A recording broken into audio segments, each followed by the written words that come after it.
अस्सलाम वालेकुम स्टूडेंट्स, क्या हाल चाल है। मेरा नाम है नसवटू और आप देख रहे हैं मेरा यूट्यूब चैनल। आज हम टेंसेस सीरीज़ के अंदर दूसरा टेंस करने जा रहे हैं, जिसके अंदर आज का जो हमारा टॉपिक है वो है प्रेजेंट कंटिन्यूस टेंस।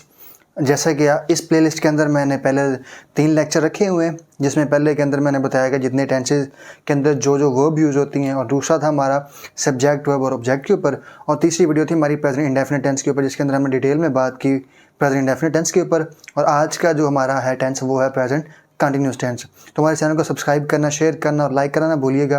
तो आइए आज का लेक्चर शुरू करते हैं। तो प्रेजेंट इंडेफिनिट टेंस, जिसको हम प्रोग्रेसिव टेंस भी बोलते हैं, जिसको हम प्रोग्रेसिव टेंस भी बोलते हैं, और उर्दू में इसको हम कहते होते हैं फ़ेल हाल जारी। उर्दू में हम इसको बोलते हैं फ़ेल हाल जारी। यहाँ से आपको अंदाज़ा हो गया। देखें, प्रेजेंट का मतलब है मौजूदा वक्त, जो अभी टाइम चल रहा है, जो वक्त चल रहा है, उसकी बात करेंगे हम। और कंटिन्यूस, ऐसा काम जो जारी है, जो अभी काम जारी होगा, उसके बारे में बात करेंगे। ऐसा काम जो अभी जारी होगा मौजूदा वक्त के अंदर, उसके ऊपर जो हम बात करेंगे, जो हम उसके अंदर टेंसेस करेंगे, वो कहलाएगा हमारे पास प्रेजेंट इंडेफिनिट टेंस। टेंस हमारे पास ज़माना होता है, कंटिन्यूस किसी काम का जारी होना, और प्रेजेंट मौजूदा वक्त हाल। तो इसके अंदर हमारे पास इस टेंस के अंदर हम उर्दू में पहचान देखेंगे और इसकी इंग्लिश में भी पहचान देखेंगे कि अगर हम उर्दू के फ़िक्रात लिखेंगे तो उसके अंदर क्या पहचान होगी, और हम कैसे आइडेंटिफाई कर सकते हैं कि ये फ़िक्रा जो है ये प्रेजेंट कंटिन्यूस टेंस का है। और इंग्लिश के अंदर, क्योंकि हम बेसिकली कर क्या रहे हैं इंग्लिश, तो हमें इंग्लिश उर्दू से ज़्यादा इंग्लिश के रूल्स पता होंगे ना, क्योंकि हमने करनी है एट द एंड क्या इंग्लिश करनी है, इंग्लिश को समझना है, लिखना है, बोलना है। तो हमें बेसिकली इंग्लिश के अंदर किसी भी सेंटेंस के अंदर आइडेंटिफिकेशन करना लाजमी है कि ये जो सेंटेंस है ये प्रेजेंट कंटिन्यूस टेंस का सेंटेंस है। तो जो बच्चे नए हैं या फिर जो बच्चे चीज़ों को समझ चुके हैं, उनके लिए भी तो पहले हम देख लेते हैं कि इसकी जो उर्दू में पहचान होगी वो क्या होगी। उसके बाद हम देखते हैं कि इस सेंटेंस को हम प्रेजेंट कंटिन्यूस जो सेंटेंसेस होंगे उनको हम इंग्लिश में कैसे पहचान सकेंगे। तो अगर हम उर्दू की बात करें तो उर्दू के अंदर जो उर्दू के फ़िक्रात हैं, अगर हम उर्दू का एक फ़िक्रा लिखते हैं तो उसके जो फ़िक्रे ख़त्म हो रहे होंगे, जो फ़िक्रे ख़त्म हो रहे होंगे, ज़्यादातर वो किस पे ख़त्म हो रहे होंगे? रहा है पर, रहे हैं पर, रहे हैं पर, रहा हूँ पर, यहाँ पर रहा हूँ पर, और इसके साथ साथ हमारे पास आ जाएगा रही है वगैरह। तो जिसमें आखिर में क्या आ जाएगा हमारे पास? रहा है, रहे हैं, रहा हूँ, रही है, और रहा हूँ वगैरह, रहा हूँ वगैरह भी आ जाएगा। तो आपने क्या करना है, आपने इस चीज़ को अंडरस्टैंड कर लेना है कि जो उर्दू के हमारे फ़िक्रात होंगे वो ज़्यादातर किस पर ख़त्म हो रहे होंगे? वो अल्फाज के ऊपर, इन अल्फाज के ऊपर ख़त्म हो रहे होंगे। रहा हो पर वो लिखा हुआ रहा हूँ, ठीक है, वगैरह।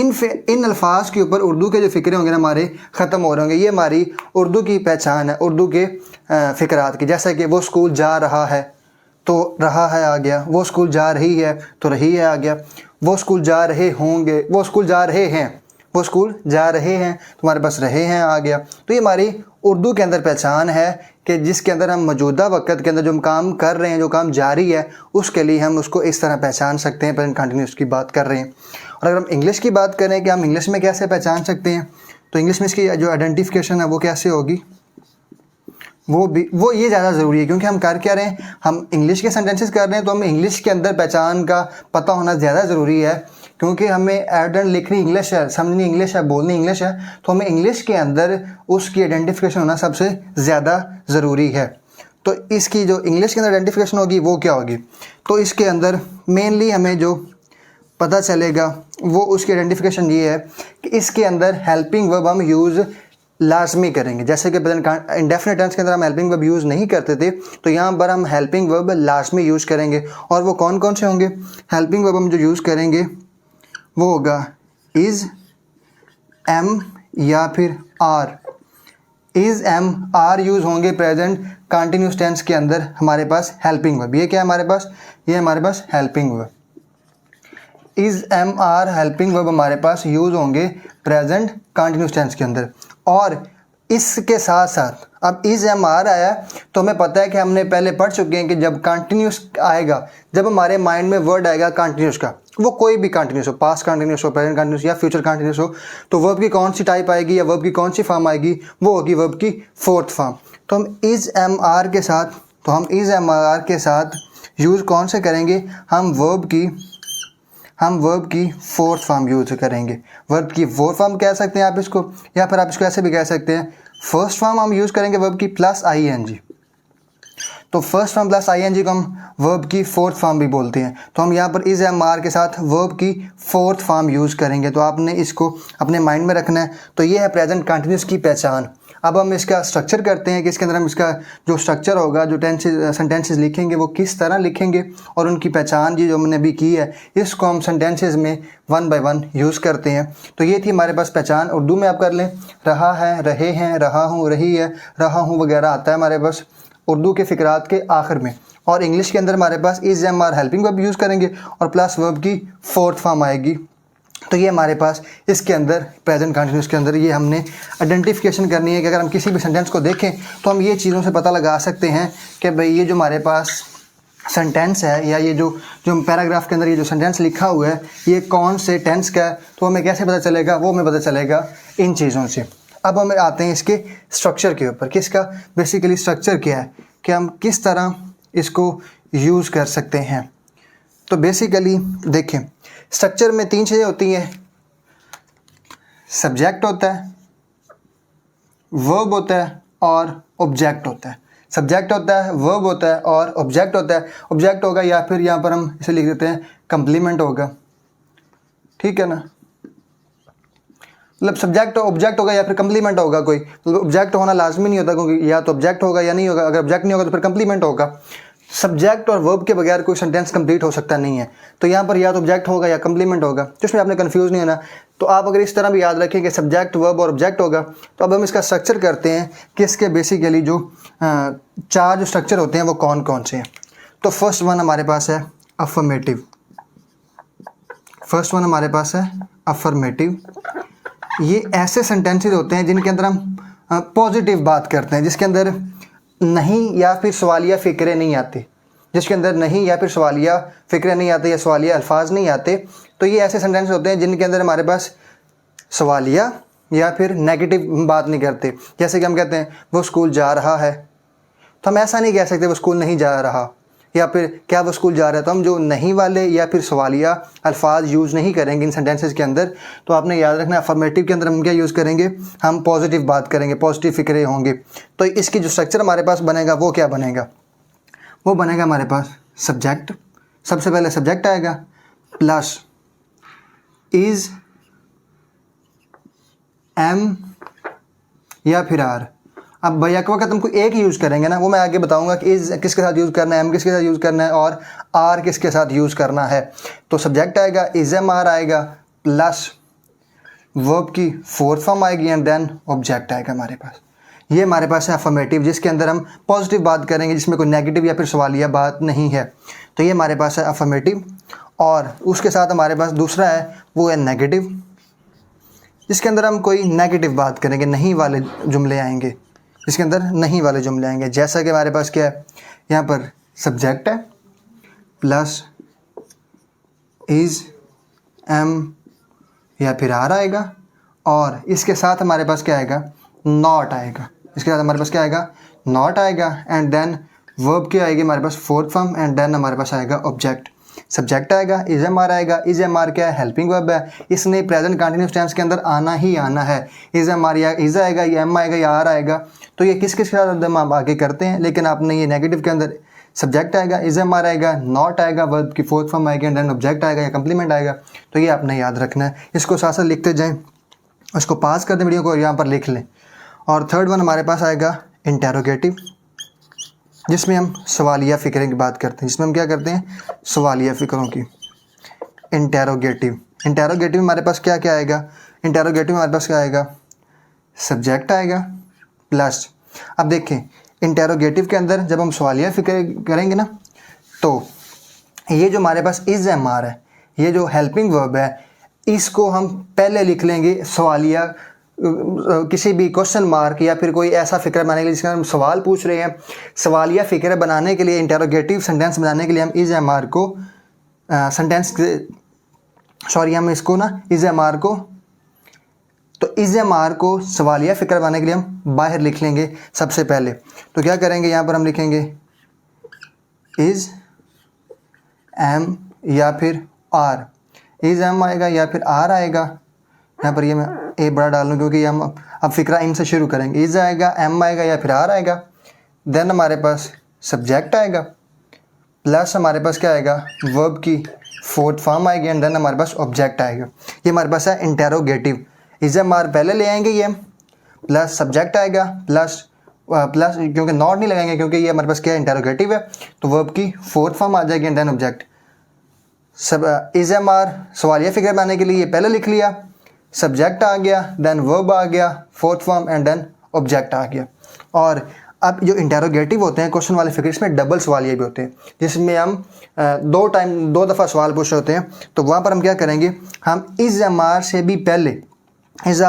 भी पहले यहाँ पर क्या करेंगे, यहाँ पर हम जैसे ये सवालिया हमारे पास होते हैं, जो जितने भी सवालिया ना ज़्यादातर वो डब्ल्यू एच शुरू होते हैं, जैसे कि व्हाट, वेयर, व्हेन, वाई, तो यहाँ हम डब्ल्यू एच लिख देते हैं क्योंकि ये हर वो सवालों के जो शुरू कर रहे थे उनके से पहले आ रहा होता है डब्ल्यू एच, या फिर ये इसमें हाउ भी आ जाता है हमारे पास, हाउ मच, हाउ मैनी, तो हाउ फार, ये सारे ऐसे डबल सवालिया बनाने के लिए ये चीज़ें जो हम इससे भी पहले लिख लेंगे, इससे भी पहले ये लिख लेंगे डबल सवालिया बनाने के लिए। या फिर अब लास्ट वन जो हमारे पास है वो आएगा हमारे पास इंटेरोगेटिव या नेगेटिव, या इंटेरो नेगेटिव इसे बोल सकते हैं, जिसमें हम सवाल भी पूछ रहे होंगे और नेगेटिव भी आ जाएगा।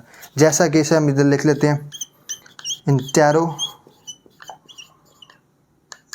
नेगेटिव, यहाँ पर हम लिख लेते हैं इसको इंटेरो नेगेटिव या इंटेरोगेटिव नेगेटिव भी, आप इसको जैसे मर्जी नाम दे लें, जिसके अंदर हम क्वेश्चन भी पूछ रहे होंगे और उसके अंदर हम क्या कर रहे होंगे, उसके अंदर हम नहीं वाला भी वर्ड यूज़ कर रहे होंगे।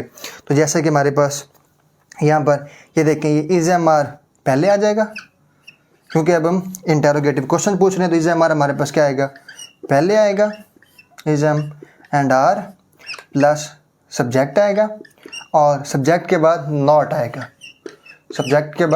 आएगा, देन वर्ब की हमारे पास फोर्थ फॉर्म आएगी एंड देन हमारे पास आएगा ऑब्जेक्ट, देन हमारे पास क्या आएगा ऑब्जेक्ट। तो ये हमारे पास ऑब्जेक्ट आ जाएगा, तो ये हमारे पास आ गया ऑब्जेक्ट। अब वही बात, अब इसके अंदर भी डबल सवालिया होते हैं, तो इसके अंदर भी डबल सवालिया पूछने के लिए, डबल क्वेश्चन मार्क वाले क्वेश्चन पूछने के लिए हम इससे पहले भी यही सेम चीज़ करेंगे, यहाँ पर हाउ या फिर डब्ल्यू एच वाले। तो ये हम क्वेश्चंस डबल इंटेरोगेटिव बनाने के लिए तो हम उससे पहले ये लिख लेंगे। तो ये था हमारे पास स्ट्रक्चर, ये है हमारे पास बेसिक स्ट्रक्चर। इसको फॉलो करके हम सारे सेंटेंसेस प्रेजेंट कंटिन्यूस टेंस के बनाएंगे। अब हम इनको वन बाय वन कर लेते हैं ताकि आपको चीज़ें सारी की सारी क्लियर हो जाएं कि हमारे पास ये बेसिकली एक ही वीडियो के अंदर सारा टेंस हमारे पास कंप्लीट हो जाएगा प्रेजेंट कंटिन्यूस। अभी हमने सारे 4 के 4 स्ट्रक्चर्स किए, अफर्मेटिव, नेगेटिव, इंटेरोगेटिव और इंटेरोगेटिव नेगेटिव वाले। तो अब हम देख लेते हैं कि जो हमारे पास helping verb is am are है वो किन किन के साथ यूज़ होने हैं। तो उनको हम वन बाय वन देख लेते हैं, उसके बाद हम उनको जो चारों के चारों अफर्मेटिव है, नेगेटिव, इंटेरोगेटिव और इंटेरोनेगेटिव उनको वन बाय वन करेंगे। तो सबसे पहले देखते हैं कि हमारे पास जो इज़ एम आर है वो किसके साथ यूज़ होता है। तो यहाँ पर हम पहले लिख देते हैं एम। ये जो एम है ना, ये सिर्फ और सिर्फ एक के साथ यूज़ होगा, जस्ट वन के साथ। वो कौन है, वो है आई एम। तो सिर्फ एक जो आई के लिए, अपने आप के लिए हम यूज़ करेंगे सिर्फ और सिर्फ एम। ये हेल्पिंग वर्ब जो है ना, यहाँ पर हम लिख देते हैं यूज़ ऑफ हेल्पिंग वर्ब। तो ये जो हेल्पिंग वर्ब है ना एम, ये सिर्फ और सिर्फ आई के साथ यूज़ होगा और किसी के साथ ये यूज़ नहीं होगा। दूसरा हमारे पास कौन सा है, दूसरा हमारे पास है इज़। अब ये किसके साथ यूज़ होगा, तो इज़ हमारे पास है ना वो ही शी इट और जितने भी सिंगुलर नाम है। तो ये आप याद रख लीजिए, जो थर्ड पर्सन सिंगुलर है ना उन सब के साथ हमारे पास इज़ यूज़ होगा। ये थर्ड पर्सन सिंगुलर क्या है ये मैंने पहले वीडियो में बता चुका हूँ और अभी भी बता देता हूँ आपको कि इज़ जो हमारे पास यूज़ होगा वो होगा ही के साथ, शी के साथ, इट के साथ और जितने भी कोई नाम है अली है, हुसैन है। तो ये जितने भी हमारे पास किसी लड़की का नाम है तो ये जो हमारे पास नाम है सारे, इनके साथ वन बाय वन हमारे पास क्या होगा कि हम इनको वन बाय वन यूज़ करेंगे। इसको हम ही के साथ, शी के साथ, इट के साथ या कोई वाहिद नाम किसी एक नाम के साथ हम हेल्पिंग वर्ब इज़ यूज़ करेंगे। और लास्ट वन जो हमारे पास है वो है आर हेल्पिंग वर्ब। तो ये हम यूज़ करेंगे किन के साथ, ये हम करेंगे थर्ड पर्सन प्लूरल के साथ और फिर सेकंड पर्सन के साथ भी। जैसे हमारे पास यू है और हमारे पास दे है, दोज है, दीज है, यहाँ पर हमारे पास एक और है दैट भी, ठीक है ना, दीज, दोज। और जैसे दो नाम मिलाकर यहाँ पर हमारे पास हम मिला लेते हैं अली एंड हुसैन, तो ये हमारे पास क्या है, यहाँ पर हम अली एंड हुसैन। अब ये एक नाम नहीं, अब ये दो नाम हो गए, तो ये क्या हो गए, प्लूरल हो गए। तो जब एक से ज़्यादा नाम आ जाएगा तो उनके साथ भी हम हेल्पिंग वर्ब आर यूज़ करेंगे। आई होप कि आपको क्लियर हो गया होगा कि एम सिर्फ हम आई के साथ यूज़ करते हैं, अपने आप के लिए यूज़ करते हैं आई एम, और जो इज़ है ये थर्ड पर्सन, यहाँ पर मैं लिख लेता हूँ थर्ड पर्सन सिंगुलर के साथ, थर्ड पर्सन सिंगुलर के साथ हम यूज़ करते हैं इज़, और थर्ड पर्सन प्लूरल के लिए भी और सेकंड पर्सन के लिए भी, और थर्ड पर्सन प्लूरल के लिए भी हम यूज़ करते हैं आर, और थर्ड पर्सन सिंगुलर के लिए हम यूज़ करते हैं इज़। तो आई होप कि आपको ये क्लियर हो गया होगा कि is am are helping verb ने किन किन के साथ यूज़ करना है। इनको हम अभी यूज़ करते हैं सेंटेंसेस के अंदर ताकि आपको सारी चीज़ें क्लियर हो जाए। तो ये तो था हमारा हेल्पिंग वर्ब। अब हम देखते हैं कि जो हमारे हमने पहले सेंटेंसेस किए हैं कि उनको हमने कैसे यूज़ करना है। तो